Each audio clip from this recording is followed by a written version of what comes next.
Итак, друзья, у нас осталось совсем немножечко времени до обновления 4.3, когда оно появится в игре. Именно 19 марта, правда, уже сейчас я вижу иконку с гаечным ключом, которая говорит об обновлении, что оно будет через 25 часов, а это будет в середине 18 марта. Я записываю этот ролик 17 марта. Давайте посмотрим, что эта иконочка говорит. А она нам говорит, что работы начнутся именно 18.3. Очень странно, друзья. В общем, разработчики выпустили огромный подробный патчноут, который я уже разобрал в своем телеграм-канале DI Tools. И, друзья, если вы еще не подписаны на DI Tools, то самое время подписаться. Я даже подожду, чтобы вы сейчас перешли по этому QR-коду и подписались на мой телеграм-канал, потому что именно там выходят все новости гораздо чаще, чем я делаю ролики. Но сегодня мы подробно пройдемся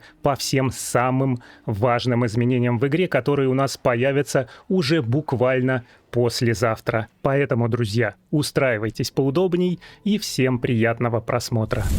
Ну и, конечно, самое главное, что нас ждет, это новая ветка кампании прямо из Diablo 2. У нас там появится босс Андериэль и откроется новая зона Лут-Галейн. Частично мы еще этого коснемся. В общем, Андериэль у нас возвращается, мы пойдем по следу этой Девы Мучений, и старое зло уже будет в деле. Ностальгия, короче, по классике, потому что эта ветка сюжетная, она как раз идет из классической игры Diablo 2. Я очень подробно не буду на этом останавливаться, друзья, потому что мы уже очень много это разбирали в предыдущих новостных роликах. И, конечно же, мы подробно это разберем, когда это обновление будет в игре. Ну и, конечно же, с выходом обновления нам откроют новую подзону Лут-Галейн. И там будет маленькая локация, которая называется Каменистая пустошь. Это засушливые бесплодные земли, которые станут домом для новых тварей, от дюнных богомолов до демонов мучений. И, кстати, здесь наверняка будет хорошо работать урон по демонам, друзья. Если вы не знаете, что это такое, обязательно посмотрите мой ролик про данж-билд для некроманта. И там этот урон по демонам делает огромный буст урона в подземельях. Ну и, конечно же, разработчики введут новых разыскиваемых монстров-боссов, которых можно убить и получить немножечко ресурсов для прокачки нашего персонажа. Компания, как вы поняли, откроется не полностью, она будет периодически открываться согласно карте развития игры на 2026 год. И, друзья, прямо сейчас вы видите эту карту развития. Если вы ее еще не видели, то поставьте на паузу и, конечно же, сохраните ее на свои устройства, чтобы знать, что нас будет ждать в будущем в игре Diablo Immortal. Друзья, ну и все, кто уже устал от классического поля боя, режим классический и также сопровождение, если вам все это уже наскучило, то вы немножечко сможете разнообразить свой геймплей с новым режимом осада Корвуса. С 19 марта на поле боя появятся демоны. Демоны-боссы будут появляться примерно на 50% матча. В центре карты будет вылезать этот мощный демон, и команда, добившая его, будет призывать дух Корвуса, мощного помощника для пуша или защиты. Короче, это будет разнообразный такой геймплей, но я очень сомневаюсь, что эти поля боя будут входить в какой-то рейтинг. Это поможет просто разнообразить игру, ну, что интересно, потому что у нас поле боя превратится не в PvP, а в PvEVP режим, когда мы сражаемся не только с другими игроками, но и посередине матча появляются монстры, и мы должны объединиться с противоположной командой, чтобы сначала замочить этих боссов. Там будут вам даваться различные бафы, поэтому, друзья, очень интересный режим, который мы, конечно же, разберем, как только он появится в игре. Ну и, конечно же, друзья, разработчики поделились более подробной информацией о новых камнях, которые появятся в обновлении 4.3. 3. Это 3 камня: 5-звездный камень, 2-звездный камень и 1-звездный. И, друзья, большинство блогеров по Diablo Immortal уже подробно обсудили всю механику этих камней, и в том числе я также в своем телеграм-канале опубликовал все свойства этих камней. Самый интересный камень, вы сейчас видите все их на экране, это, конечно же, гробница Левиафана. И это мета-С класса камень, потому что при нанесении урона он на 10-м ранге увеличивает наш наносимый урон на 40%. А если вы критуете, то он увеличивает этот показатель до 50%. Уже подробно разобрали характеристики этого камня многие блогеры, в том числе и Мау. Я смотрел его ролик, как на тестовом ПТР-сервере он проверяет чистые характеристики этого камня без какой-либо другой экипировки, где подтверждается вся его механика, друзья. И он отлично работает с такими камнями, как бурлящий исход, и в том числе отлично будет работать с механикой продлевания действия положительных эффектов. Я об этом делал ролик, но подробнее мы об этом коснемся чуть-чуть позже, друзья. Что важно знать, что с запуском новых камней разработчики всегда запускают супер крутые предложения. Например, лимитированное 14-дневное предложение, когда ты сможешь получать каждый день награды, а в конце получишь этот камень. Друзья, на 5-м уровне эта гробница Левиафана будет вести себя примерно по характеристикам, как на 10-м уровне призрачный виток. В общем, это будет очень крутой камень S-класса, который я, конечно же, уже задумал себе собирать. И для того, чтобы прокачать его до 4-го уровня, вам потребуется 3 копии и 225 единиц силы самоцвета, но на 5-й уровень вам потребуется еще 5 копий и примерно 300 там с чем-то единиц силы самоцвета. Друзья, копите 9 копий для того, чтобы качнуть этот камень, а силу можно будет перекачать из каких-нибудь других камней, которые вы замените этой гробницей Левиафана. Кстати, у нас также изменится и система резонанса, о чем мы позже чуть-чуть затронем, но я делал подробный ролик о том, как прокачивать 5-звездные камни, а также как выкачивать силу из одного камня и закачивать его в другую, чтобы не использовать дополнительную силу самоцвета, а использовать все те ресурсы, которые уже есть у вашего персонажа. Ну и 2-звездный камешек у нас будет называться Тундра Блайт или Порча Тундры. Еще не точно знаю, как он будет называться именно в российской версии перевода. Но камешек тоже очень хороший, выглядит как защитный ПВПшный камешек. Вы сейчас видите его характеристики на экране. И 1-звездный камешек будет называться Taxman Pity или жалость сборщика налогов, ну или податей. Тоже классный камешек. В общем, он будет во время критических ударов накладывать на врага эффект тяжелого ранения, такие негативные свойства, и выглядит как антихил. Ну, чисто такой ПВПшный камешек, примерно как Кровавая Роза, который сейчас 1-звездный камешек стал просто митовым в ПВП, потому что он станет некроманта в режиме бестелесности. В общем, эти камешки выглядят очень круто, выглядит как такой ребаланс текущего ПВП, где сейчас уже творится какое-то безумие. Эти некроманты, эти волшебники, безумные варвары неубиваемые, в общем, их нужно жестко понерфить. Или нет? Пишите, пожалуйста, об этом в комментариях.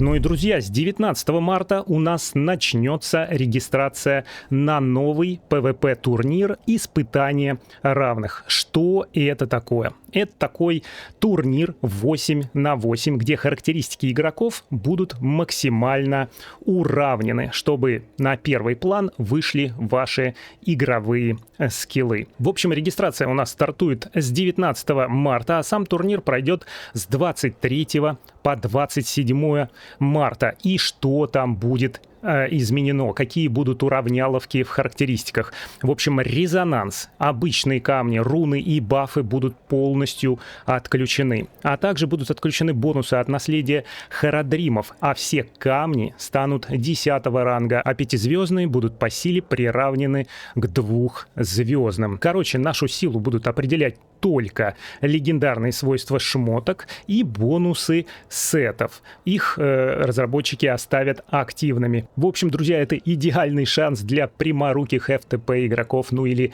для игроков, которые минимально донатят, показать, на что они способны, и надрать задницу этим сумасшедшим китам-донатерам.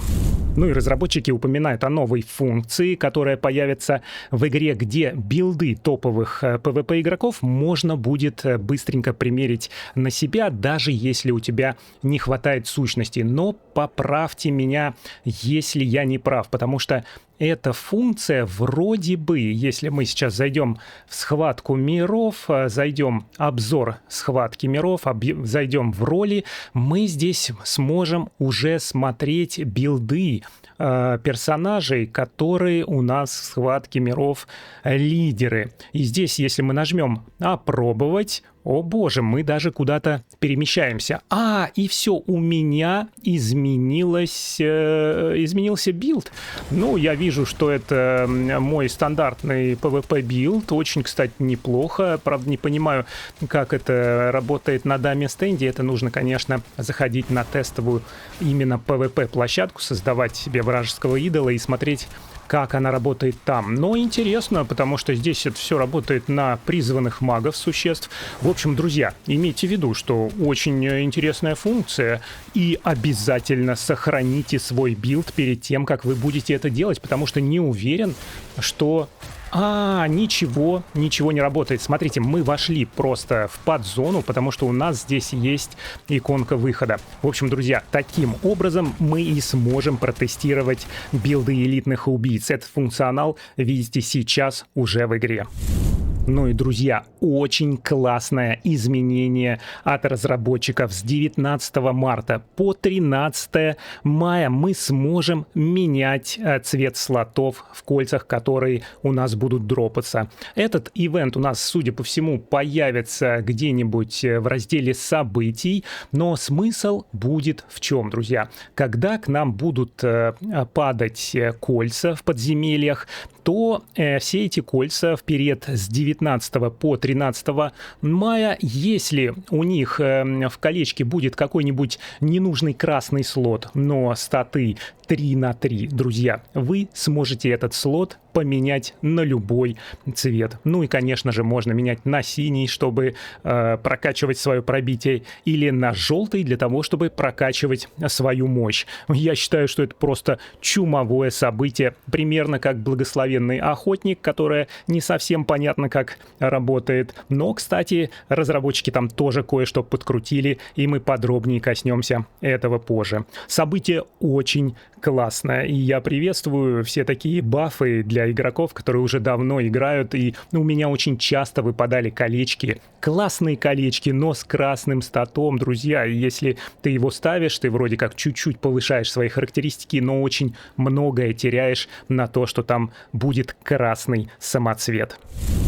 Также, друзья, у нас с 19 марта с патчем 4.3 появится новое событие с усиленными мировыми боссами, трансформированными. Все это будет касаться событий «Призрачная карета» в локации Эшвардского кладбища. И там можно будет убить эту карету, которая превратится в жуткую призрачную карету. За это, кстати, будет множество наград. И я, по-моему, смотрел у одного из зарубежных блогеров, где он тестировал, опять же, на тестовом ПТР-сервере механику этих новых элитных боссов. Друзья, с них будет падать 2 родолита. Это будет очень быстрый способ закрыть свой кап по родолиту. А напомню, что по родолиту у нас кап, насколько я знаю, 6 штучек. Если мы пройдем вот в раздел «Коллекция материалов» нашего кодекса, мы можем посмотреть наш недельный прогресс. И родолит как раз мы можем в неделю получить только 6 штук. И как раз используя вот этих 6 единиц родолита, мы сможем скрафтить у NPC-кузнеца какую-нибудь продвинутую экипировочку 3 на 2 или 3 на 4. Ну, от 2 до 4 магических статов. Также в локации «Пик Завеян» будет древний кошмар, превратившийся в жуткий древний кошмар. У всех этих версий боссов будет больше здоровья, новая механика атак. В общем, очень классный PvE-контент. И спавниться, друзья, они будут раз в 2 часа. Ну и, друзья, у нас традиционно запустится новая цепочка событий «Торговля кровью», которая пройдет с 25 марта по 15 апреля. И в рамках этой цепочки мы будем принимать участие, я надеюсь, что вы принимаете в них участие, чтобы забрать все награды, в периодических, обычных, традиционных событиях. Это проклятие выжившего, испытание орд и расколотое измерение. И сейчас график этих событий, друзья, вы видите на экране.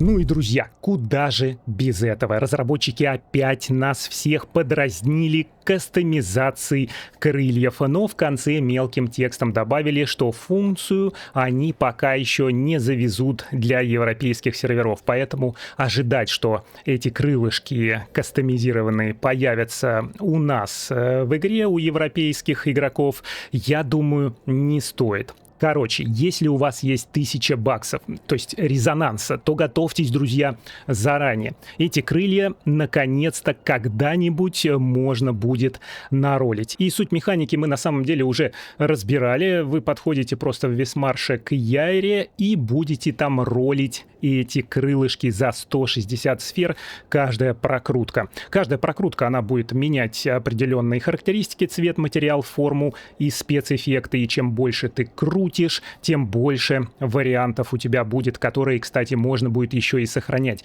Но здесь есть маленький дисклеймер. Друзья, если у вас маленькие обрубушки, вот такие вот перышки, примерно как у меня, то нароленные крылышки будут примерно такого же размера. Поэтому нужно сначала наролить большие крылья. Но у нас в клане очень много ждунов этих крылышек, и я думаю, что как только это выйдет, то, конечно же, потратить на это 1600 сфер на 10 прокруток, ну, я думаю, что это стоит того, друзья, задонатить разработчикам, чтобы они делали больше классного, хорошего контента. Эта, кстати, функция работает уже на азиатских серверах, насколько я знаю, но, друзья, к нам она все никак не залетит. Ну что, будем, конечно же, ждать.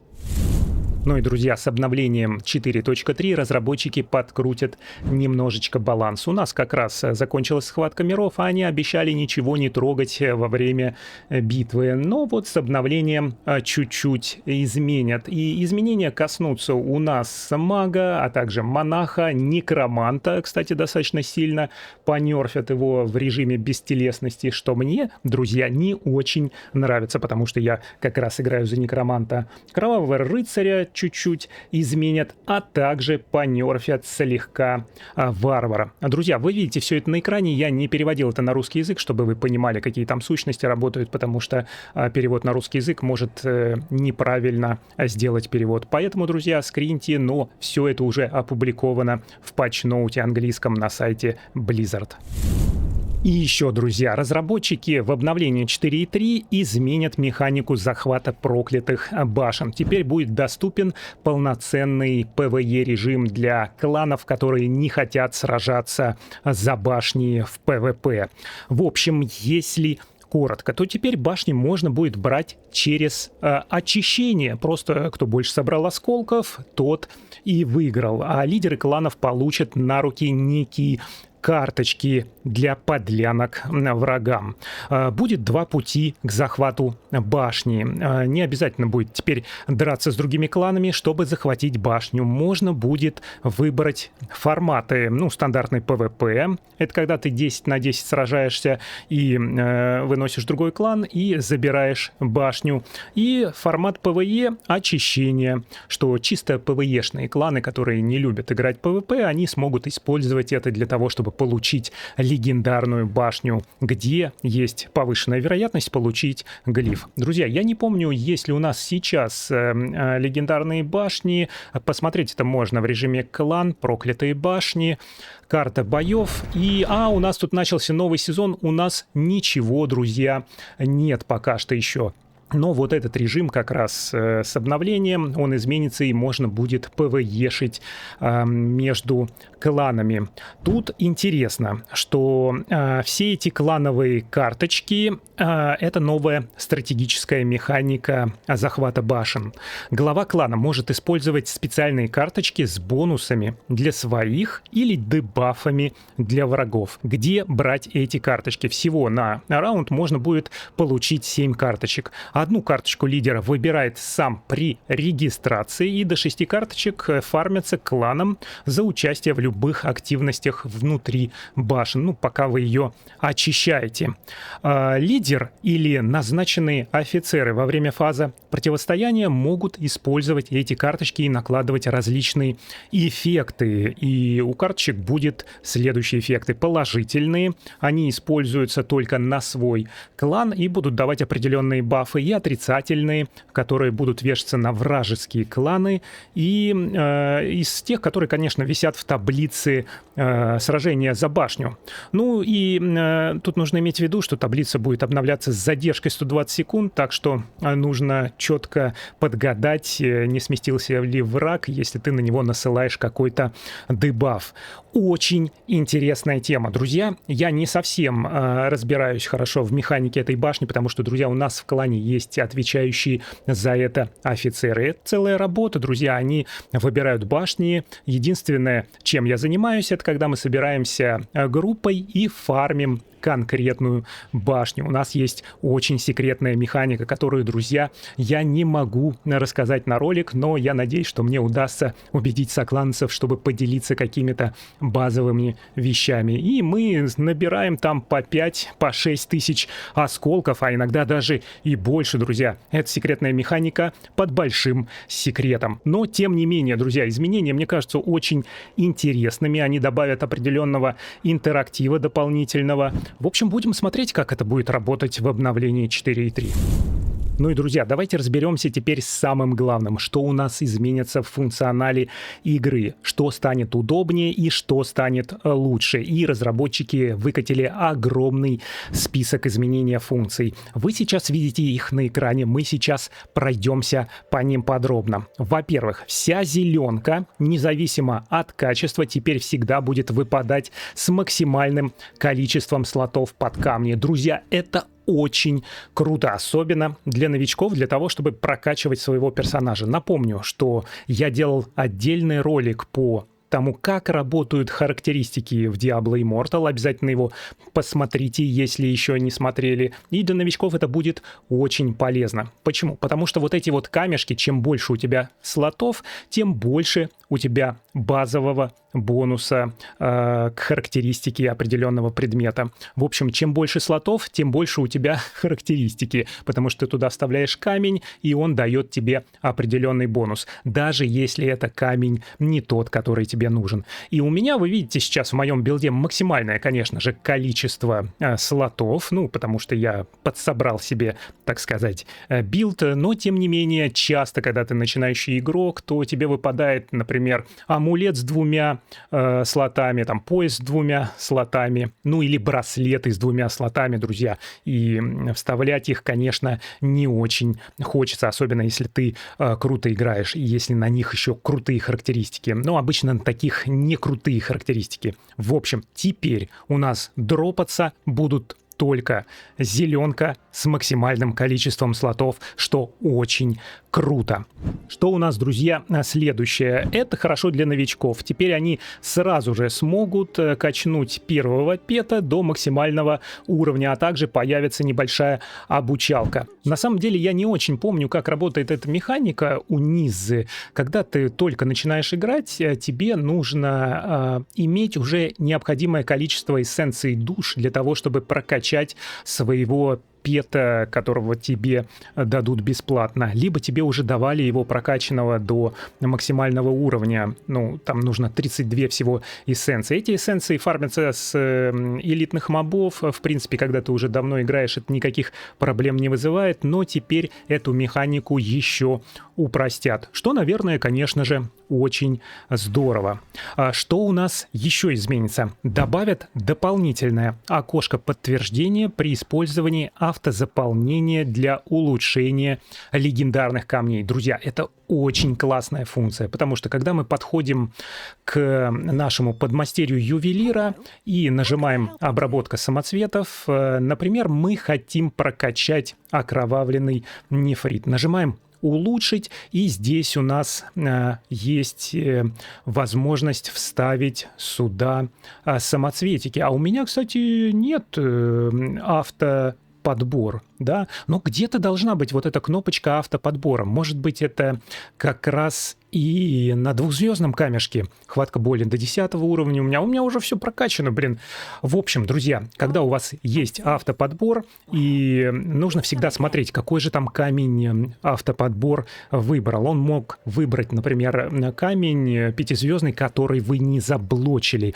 И теперь будет всплывать окошко или будет появляться предупреждение, что, блин, ты потратишь сейчас камень, который было так сложно получить. И это, друзья, конечно же, очень здорово. И, друзья, очень важное изменение. В обновлении 4.3 у нас немножко поменяется система резонанса. Ну, на самом деле, она серьезно упростится. И не буду вас, на самом деле, мучить, потому что я делал очень подробный пост об этом в телеграм-канале DI Tools. Обязательно подпишитесь, чтобы узнавать о всем первыми. Мы теперь сможем пробуждать наши предметы легендарной экипировки, вставляя камень не 4-го, а 3-го уровня. Все требования снизились на ранг, друзья. И это очень круто, ну, потому что пробуждение дает тебе очень серьезный буст. Оно дает тебе либо 10% к урону, либо 10% к времени сокращения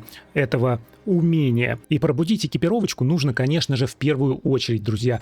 Как это сделать? Тут механика не поменяется, мы просто подходим к продавцу материалов, заходим в магазин, и где-то здесь, в самом-самом низу, в камнях перековки, наверное, у нас есть зарождающееся эхо за 10 тысяч платины. Да, друзья, для этого нужна платина. На 8 слотов вам потребуется 80 тысяч. И, кстати, я сделаю в ближайшее время ролик, как совсем не тратя дополнительного времени, буквально минимум, фармить 50 тысяч плюс платины, просто играя в игру Diablo Immortal, не нарушая никаких механик, просто играя с помощью второго персонажа. Друзья, пишите в комментариях, если вам интересно. Ну и, друзья, помимо всего прочего, у нас также изменится механика в дополнительных угловых слотах резонанса, дополнительный резонанс в ваших крыльях. Теперь порог будет всего 5 тысяч резонанса. Раньше он был 6 тысяч. Ну и, соответственно, дополнительные камни можно будет вставлять на 5, 6, 7 и 8 тысяч. А раньше последний этап был 8500.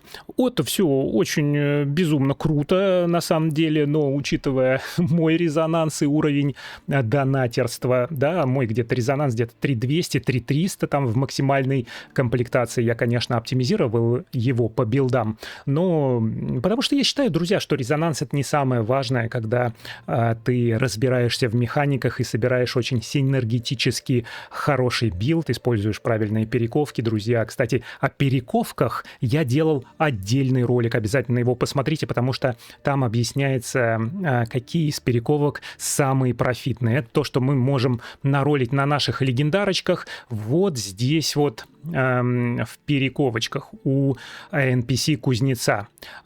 Вот какие бонусы все это дает. Это дает сумасшедший буст урона вашему персонажу, и те игроки, которые упускают эту механику, они, конечно, теряют. Но самый простой способ повысить урон вашего персонажа, силу его, это, конечно же, вбухивать бабки или прокачивать свой резонанс. Друзья, механика очень интересная. Все, что изменится, конечно же, направлено на то, чтобы игроки где-то с 3-4 тысячами резонанса, примерно как я, такие минимальные донатеры, могли быстрее выйти на уровень 5 или 6 тысяч и матчиться с китами, например, в ПВП. Что вы об этом думаете, друзья? Пишите обязательно в комментариях. Что у нас еще, друзья, изменится? В подземельях. В подземельях у нас, если оно для вас слишком сложное, вы только начинаете играть, смачились там с сильными игроками, проходите подземелья испытаний и не можете его пройти, потому что вас постоянно убивают. Теперь выйти из этого подземелья, чтобы перезапустить его в каком-то более простом режиме, можно будет прямо на экране смерти. Ну, я так полагаю, что когда вы умерли, у вас появится здесь иконочка «Выйти из подземелья», либо дополнительная кнопочка. Мелочь, конечно, приятно. Также у нас легендарные сетовые предметы получат улучшенные всплывающие уведомления при подборе. И предметы с более высоким качеством характеристик будут визуально выделяться сильнее. Сейчас у нас вот эти две галочки, друзья, и они, в общем-то, непонятно, что означают, потому что вроде как экипировочка у нас круче по боевому рейтингу, но по магическим характеристикам не такая крутая. Также у нас сейчас есть функционал в разделе, по-моему, интерфейс, где мы можем... Нет, отображение, скорее всего. Да нет, в общем... Да где это есть-то? Вот, рекомендуемый способ. Включить рекомендации по улучшению снаряжения. Мы здесь можем выбрать из двух типов. Друзья, не совсем понимаю, как это работает, но у меня как раз вот работает современный режим. Пометка стрелка показывает, что вы можете повысить уровень снаряжения, боевой рейтинг, магические свойства или характеристики. Ну, добавится еще один режим, либо они сделают апгрейд текущего. Мелочь, конечно, тоже приятно. Что еще? Еще очень классное изменение. Теперь, когда мы делаем апгрейд наших камней у ювелира, мы заходим к ювелиру, когда нафармили наш еженедельный кап, смотрим, сколько у нас здесь камешков накопилось, и есть ли у нас для апгрейда, например, 24 и 41. Мне нужен 81 камень для того, чтобы прокачать его до 5 уровня. Я сразу же выбираю до 5 уровня, нажимаю «Улучшить», и не могу, друзья, потому что у меня просто не хватает камней. Мне нужно выйти из этого режима, зайти во внутриигровой рынок, купить этих камешков и потом заново качать. Теперь у нас появится возможность докупить эти самоцветы прямо сразу из этого окошка. Это, я считаю, очень круто. Ну и также, друзья, у нас добавятся 5 и 6 главы пути героя. Сейчас, насколько я знаю, это в разделе достижения. Мы на 5 главу, она у нас полностью пустая, да, 4 я всю прошел. Напишите в комментариях, прошли ли вы все эти главы. Здесь можно забирать приятные награды, в том числе и легендарный глиф, оказывается, я получил. Ну, у нас появится 5 и 6 глава. Ну и очень интересное изменение. Легендарные камни 1 и 2 звезды, это вообще очень круто для новичков, можно будет прокачивать динамическим способом. Например, друзья, обратите внимание, вот сейчас камень 5-звездный, кровавая льдина. Как сейчас работает прокачка камней. И, кстати, да, я упоминал, что я делал поэтому много роликов. И сейчас это работает следующим образом. Мы можем использовать обычное улучшение а можем использовать динамическое улучшение. Так как я уже начал его динамически качать, я не могу использовать обычное улучшение. Давайте посмотрим, какой у меня камешек не прокачанный. Здесь тоже динамически. Вот, у меня бурлящий исход прокачан ровно до 6 уровня. Если мы нажимаем улучшить, мы можем выбрать обычное улучшение и сразу вставить необходимые копии. И отсюда как раз мы можем скрафтить 3-го уровня, да, вот 2 камешка нам нужно, а отсюда скрафтить 1 камешек 5-го уровня. Но самый простой способ — это, конечно, динамическое улучшение, потому что вы используете по одной копии и используете конкретно силу самоцвета, разбираете ее там либо свои камни, либо она у вас есть. Это доступно на камнях 5-звездных с 4-го, друзья, уровня. Теперь такой же функционал появится на 1-звездных и 2-звездных камнях, что очень здорово для игроков, которые только начинают играть и прокачивают, собирают свои сетапы на 1-2-звездных камнях. А, кстати, среди них огромное количество очень крутых камней, друзья. Я считаю, что это супер крутое изменение. Ну и небольшие изменения у нас удобства для некроманта. Друзья, некромант — это самый любимый класс разработчиков, поэтому он всегда получает самые лучшие функции, я считаю. Так вот, сейчас, когда мы заходим в подземелье с призванными существами, видите, со мной бегают скелеты, можно еще вызвать, например, голема и вызвать еще магов. Да, вот если я зайду в подземелье, и эти у нас петы, кроме, конечно же, скелетов, потому что они постоянно, они, по идее, исчезают. Я, кстати, этого не замечал, потому что я не бегаю с призванными существами. У меня есть очень крутой PvE билд, супер веселый, о котором, кстати, я уже и упоминал. То теперь, когда мы заходим в подземелье, ну, я так понимаю, они этот функционал еще подкрутили, и если мы заходим еще куда-нибудь, все эти призванные существа не будут пропадать, их перепризывать не надо будет, что, наверное, очень круто, если вы, конечно же, играете за некроманта. Ну и еще приятное изменение, что если вы теперь застряли, друзья, в какой-нибудь текстурке, когда вы прыгали с одного места на другое, то у нас раньше и сейчас, кстати, есть такая штука, когда мы заходим в меню «Персонаж застрял». Видите, вот эту кнопочку, мы ее нажимаем, и у нас будет вот ваш персонаж освободиться через 5, 4, 3, 2, 1 секунду. Это очень классный функционал. Вот, он освобождается и появляется где-то в локации. Но сейчас, после обновления 4.3 19 марта, мы теперь будем освобождаться автоматически, видимо, после какого-то времени. Это очень приятное изменение. Друзья, и напоследок самое интересное: разработчики изменят механику положительных эффектов, формулу расчета, а также как работает комплект Витху. Я подробно на этом останавливаться не буду, потому что я делал очень интересный ролик по новой формуле положительных эффектов и том, как теперь работает комплект Витху. Друзья, но вкратце объясню. Раньше формула расчета положительных эффектов была с мультипликацией, потому что комплект Витху, он не нерфился в PvP, он был мультипликатором ко всем эффектам, которые мы наролили на наших характеристиках. Вот, например, мы смотрим, есть ли у нас какие-то положительные эффекты. Здесь вот на шлеме продлевает действие положительных эффектов 6%. Мы набрали там 10%, и желание Витху умножал это на 1,3, мы получали 13%. Теперь же, после обновления 4.3, эти 30% от Витху будут прибавляться. У нас будет вот эти 6 плюс 30%. И наши, например, у нас камень действует 6 секунд, у нас он будет действовать на 30 плюс 6, на 36% больше. Это очень круто. Если предыдущий кап по положительным эффектам был 80%, теперь он будет 100%. Друзья, не буду подробно рассказывать, обязательно посмотрите этот ролик, чтобы лучше разобраться в механике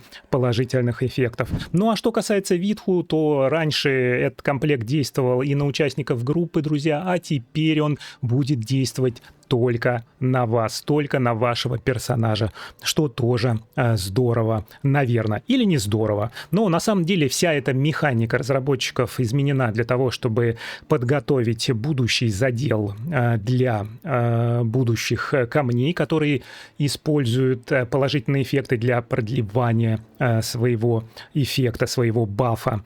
Да, а сейчас при текущей механике можно было выйти легко за кап 80%, потому что в формуле были недоработки. В общем, разработчики фиксят игру. Многие игроки, конечно же, жаловались, что все это понерфили, потому что время действия их камней, которые задействованы положительными эффектами, сократилось, а также умений. Но я считаю, что это идет определенный ребаланс, чтобы сделать бои более справедливыми. Друзья, это все, что касается этого огромного патчноута простыни. Патчноут очень крутой. Обновление обещает быть очень достойным, друзья. И все изменения, которые мы обсудили, они очень классно заходят начинающим и минимальным донатерам, игрокам, которые играют, разбираются в механиках игры, не очень много донатят и получают больше возможностей для того, чтобы круче прокачать своего персонажа. Друзья, пишите обязательно в комментариях, что по этому поводу думаете. Я с нетерпением жду обновления, хочу посмотреть эту новую локацию, новую кампанию, потому что я обожаю вселенную Diablo Immortal. И все вот эти маленькие твики, маленькие изменения, которые делают игру еще более удобной, просто, друзья, греют душу. Обязательно проверьте, что вы подписаны на мой YouTube-канал, а также подпишитесь на мой Telegram-канал, где все эти новости выходят гораздо чаще, где я делаю ролики. Ну и, друзья, если вам ролик понравился, пожалуйста, поставьте ему лайк. А мы с вами увидимся в следующем видео.